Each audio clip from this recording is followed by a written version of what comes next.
Welcome back. You're joining Rise with Rise and Shine once again on a Friday morning, and as we promised, we have two guest segments. So we're going to start off our earliest guest segment with you, and in the studio with us is joining with us is Mr. Cousin Pereira, the head of Future Minds Career Guidance Program, and also Mr. Manju Fernando, head of IT from the Future Minds. So we're going to basically talk about the Future Minds exhibition, and these two gentlemen are actually being with us for the next 15 minutes to discuss about this matter.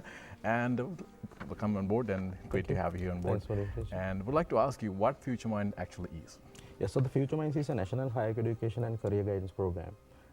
Basically, the national higher education and the career guidance is very important because we associate with the career and the higher education. So basically, we want to differentiate the job and the career. Basically, job is something you go in the morning, work from like 8 to 4, and comes back in the evening. So we think it's like a replaceable thing. If somebody comes tomorrow, they will learn what to do, and then tomorrow you may not be in the job. But the career is different because that's in your genes, that's in your DNA. You learn during your working life as well as the personal life also. So that's where the term work-life integration comes in, rather than the work-life balance. So that's the new trend, work-life integration. So we want to educate the Sri Lankans, not only the youth, but everybody, the entire family, that the career is the most important thing, and you should look for the careers, and you should look for the careers which you like, where you have the passion. Right. You need to always do what you love and love what you do. That is very important. And moving on to Manju, I would like to ask you, when talking about Future Minds, it's 10 years of excellence or even more, I think. We're stepping on to the year 2016, and it's a long way. So why don't we talk a little bit about the history and inception of Future Minds? Yeah, history, I mean, we started with about sometimes back about 11 years ago, and that time and we had a lot of challenges when it comes to organizing the event and things like that. So, and we have came a long way, and starting those days we were mainly focusing on the school leavers, right, and along the time, and we found a lot of enthusiastic people, and we found a lot of other areas, like not only for the degree, right, beyond the degrees, so you can focus on postgraduate degrees and things like that. Suppose maybe you're still doing a job, and maybe you're about 10 years, you have experience in your job already, but still you might want to change your career, right? Then this is a platform, yeah, you can find out where you can go, and maybe I might be about 10 to 12 years, I have experience, but still I want to change my career to something else. That kind of advice, how can I get? So you can come to Future Mind and find out all those things. Okay.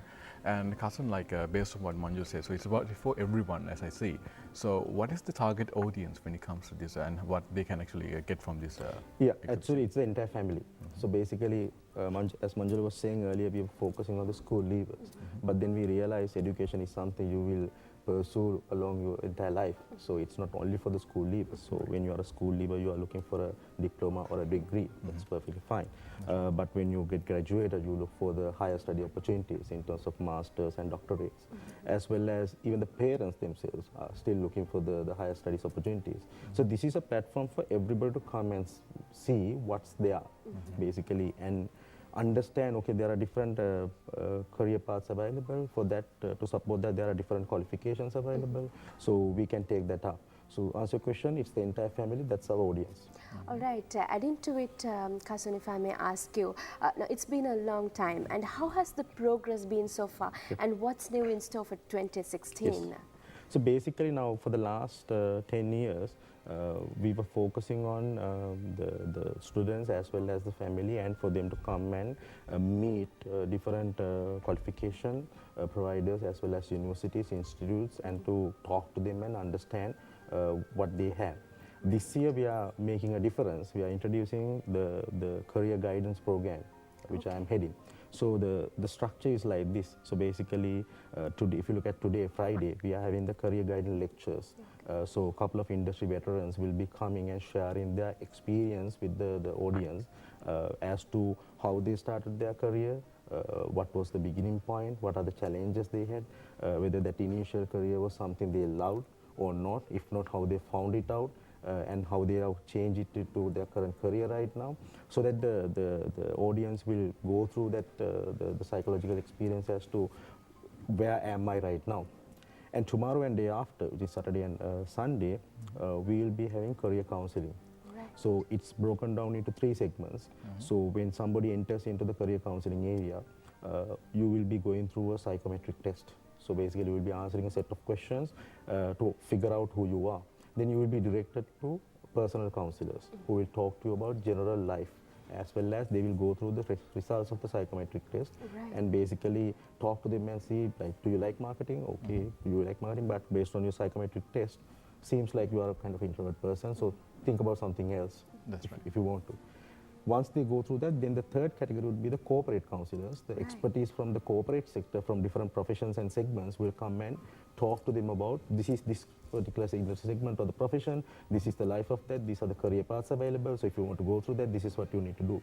So when they go through that, the career counseling part, they will get an idea as to what should I do. Then only they will go and meet the universities who are coming for the exhibition.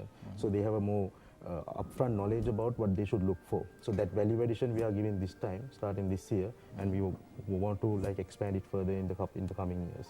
All right. I think that's amazing, Kasun, when talking about especially career counseling, because when you actually at school or at university, it's not always that we know how things work in the industry. Exactly. But if you would give the students a counseling of that sort, I think it would be very beneficial. So let me quote you an example. So I'm working with the university student very closely. Right. So I met this student who is pursuing a particular degree program, and when I asked that student, what do you want to do, that student mentioned about a particular different career path, and I asked the student, so if the problem is, don't you love what you do?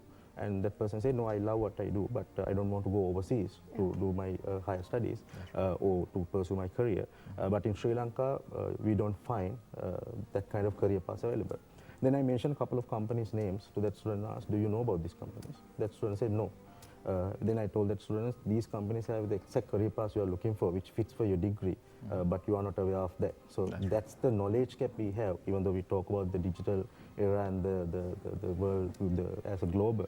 There are a lot of students who doesn't understand what kind of opportunities they have in terms of the degree programs they are following, and they are kind of lost, and they will go for something because they want to start a career or a job. So that difference, basically, we want to, like knowledge gap, we want to bridge that where this particular program, so that hopefully we will add some value to individual's life.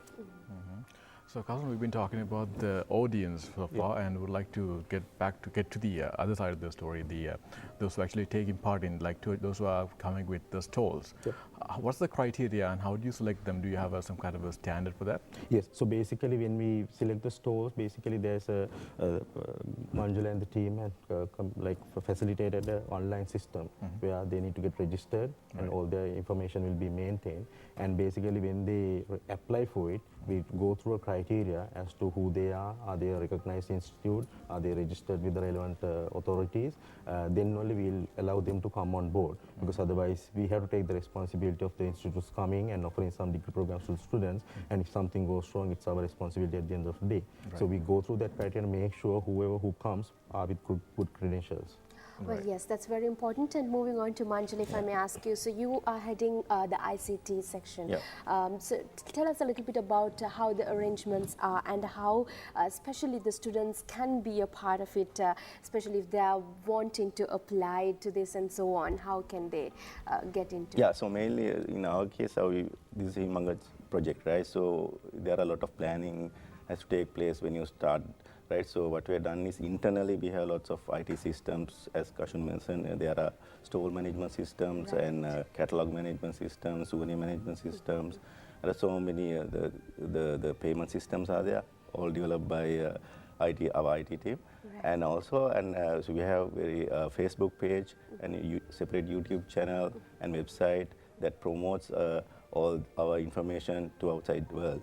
And also for the students, and for this year Talent Tank and all these career counseling programs, and we were taking applications through online, and so they are essays and everything they are uploaded through online systems, and also this time we have created a separate mobile application where everyone can download the mobile application from Play Store, and they can see the catalog online, and they can see what are the institutes coming and what are the paths available, and they can get all those information through this mobile application.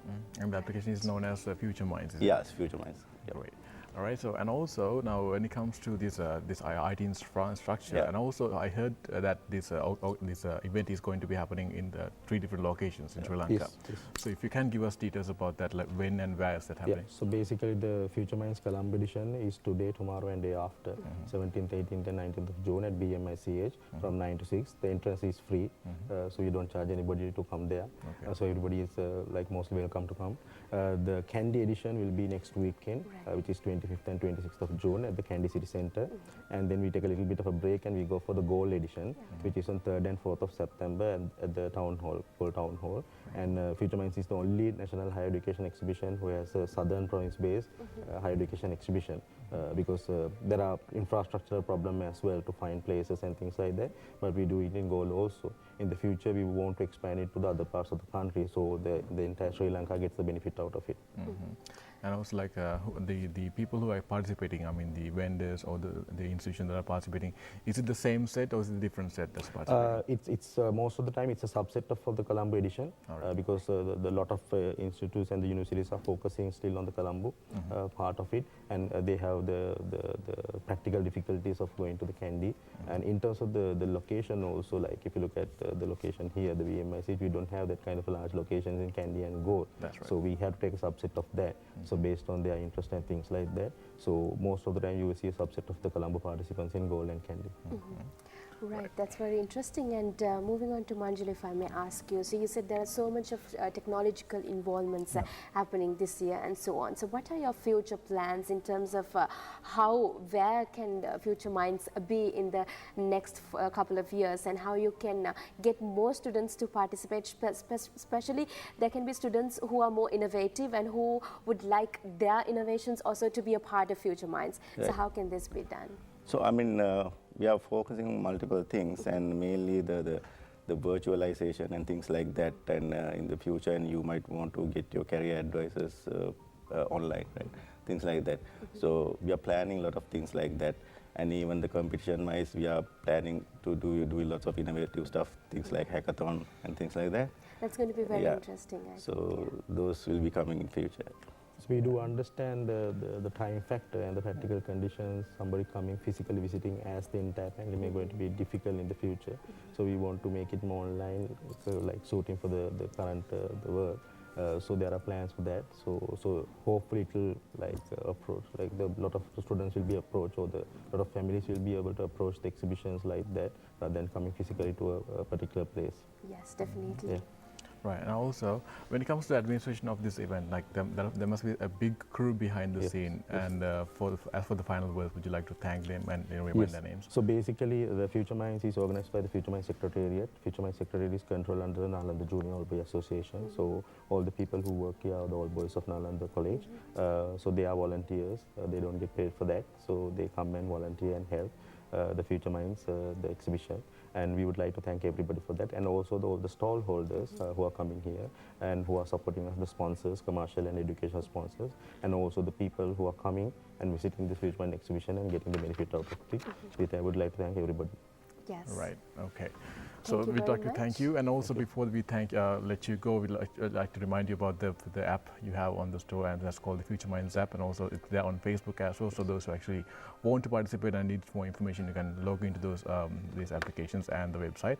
So thank you so much for coming, Mr. Kasim Pereira, the head of Future Minds Career Guidance Program, and also Manjula Fernando, head of IT Future Minds. Thank you so much for joining in today. Thank you. It's Thank been you very great much. discussion, giving you this information to the public.